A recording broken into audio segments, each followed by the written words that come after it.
And let's go to number 18. Determine the discount type that generates the highest total revenue and the total revenue from transactions with that discount. Let's go to the SQL. So first we have to select the discount type,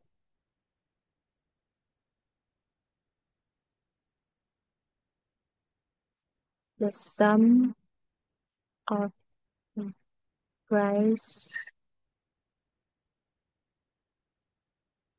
of the quantity from purchase as the total revenue,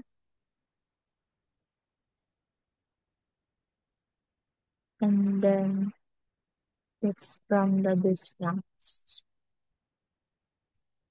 Inner join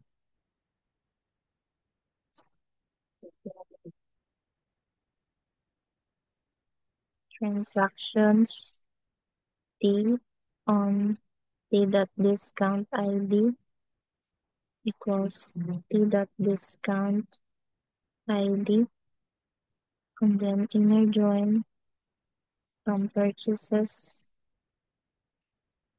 on T dot purchase ID equals T dot purchase ID. Inner join the product details on the EU dot product details ID equals PD dot product details ID. Then inner join products P